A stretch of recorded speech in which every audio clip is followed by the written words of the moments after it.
याद रखना, दुनिया के अंदर विकसित वही हुआ है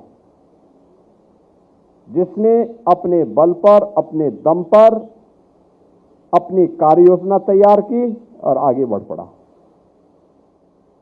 गुलामी की मानसिकता को लेकर के कोई समाज स्वावलंबी नहीं हो सकता है, आत्मनिर्भर नहीं हो सकता है। आत्मनिर्भरता के लिए गुलामी की मानसिकता को दूर करना, साथ साथ अपनी विरासत पर गौरव की अनुभूति करना। भारत क्यों पिछड़ा था? ऐसा नहीं कि भारत के पास ये सब कुछ नहीं था जो विकसित होने के लिए न हो, वह सब कुछ था। भारत, बहनों और भाइयों, आज से 2000 वर्ष पहले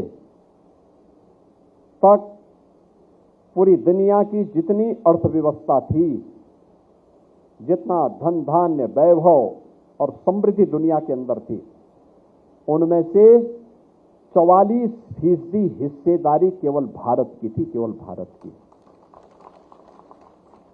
केवल भारत की थी।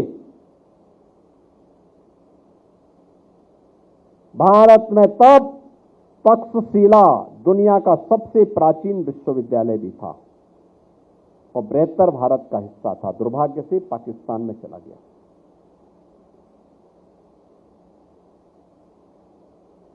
कालांतर में नए विश्वविद्यालय विकसित हुए। नालंदा भी हुआ, विक्रमशिला का हुआ, काशी के हुए, तमाम अन्य विश्वविद्यालय अलग अलग स्थानों पर। अगर काशी विद्या की नगरी थी तो नौलद्वीप वेस्ट बंगाल में नौलद्वीप था। दक्षिण भारत में कांची थी। मध्य भारत में इन आपके महाकाल की भूमि थी। ये सभी ज्ञान की धरोहर थी हमारे पास। कुंभ के जो 4 क्षेत्र हैं, ये परस्पर ज्ञान के आदान प्रदान की, विद्वानों और ऋषि परंपरा की भूमि हुआ करती थी। इस पर व्यापक मंथन होता था। ये केवल आकर के संगम में स्नान करने का माध्यम नहीं था। ये ज्ञान की धाराओं को आपस में जोड़ने, उसको आदान प्रदान करने के भी ये माध्यम हुआ करते थे। आज से 400 वर्ष पहले तक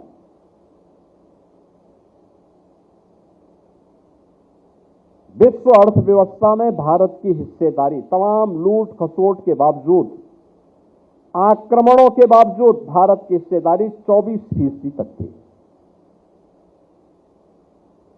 और धीरे धीरे करके पहले मुगलों ने, फिर अंग्रेजों ने भारत को खोखला बनाया।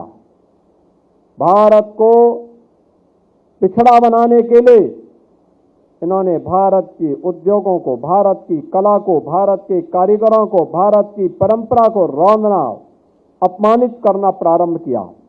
भारतीयों के मन में भाव पैदा कर दिया कि जो भारतीय है वह बेकार है और जो बाहरी है वही सब कुछ है। परिणाम क्या हुआ? हम गुलामी की मानसिकता से दब गए। हमें बताया गया कि जो कुछ भी वो लेकर आए वो अच्छा है और जो भारत का है वो बुरा है। भाषा के लिए हमने उनकी भाषा स्वीकार कर ली, अंग्रेजी स्वीकार कर ली, संस्कृत को हमने हटा दिया, अपनी लोकल भाषा को हटा दिया, हिंदी को, बुंदेली को, सबको हमने हटा दिया।